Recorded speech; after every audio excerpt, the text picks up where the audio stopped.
الله اکبر الله اکبر الله. څه زموږ ښکلي مشرانو نو، څه زموږ ښایسته ښایسته مشرانو، ښایسته ښایسته ګیري به وي، غټې غټې شملې به وي، قدرمن او عزتمن خلک به چې په لاره به را روان و تا به ورته کتل نو تا به ویل چې همدې مخ ته ګورم نو څونه ښایسته نوراني چهره. هغه چې به جومات ته راغی لاس کې به یې غټې تسبیح وي، هغې به دلته د دې جب په خوا کې بل جب جوړ کړی و، په هغې کې به یې مسواک پروت و، هغه به یو نوراني چهره وه، جومات به پرې ښایسته ښکاره کېدو، د جومات د صفایي غم به د هغې سره و، د هرې خبرې غم به د هغې سره و. نو هغه چې په جومات کې ناست و د خپلو ماتحتو ته به یې دعاګانې کولې، محلې ته به یې دعاګانې کولې، یو امن به یو خوشحالي به و. اوس زموږ لاسونو کې تسبیح شته، په ایمان ووایي تسبیح کوم دي. اوس زه چې جب ته لاس کته کوم نو زم ته موبایل راوباسم، چې ته جب ته لاس کې نو تم ته موبایل راوباسې او بل. او کله کله خیر دی زموږ د مشرانو یو بله خبره نوټ کړئ، زه یو بعضې نیم مشران اوس هم وینم، زموږ دومره ښه مشران دي، دا خبره زما خوښه ده، هغې چې جومات ته راځي د هغې په جب کې چې نسوار یي که نه، هغه نسوار راولي هغه چپړو کې کېږي،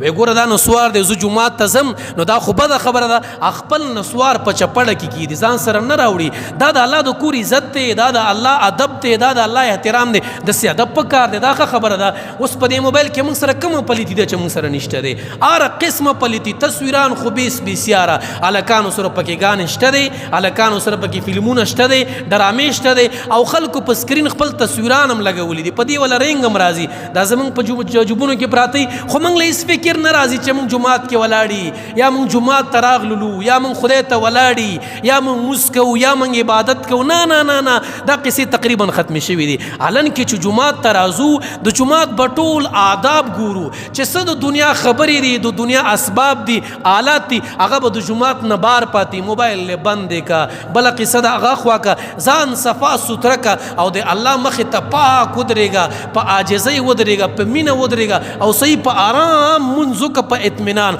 او د هغې نه بعد یو 2-3 منټه دعا وکړه، او په دې خپل مخ باندې لاس راکش کړه چې الله ما تم خیر کړي او ټول امت مسلمه ته خیر کړي. هسې د خپل نه خوشحالي وګوره چې څومره خوشحالي الله تعالی به درکوي.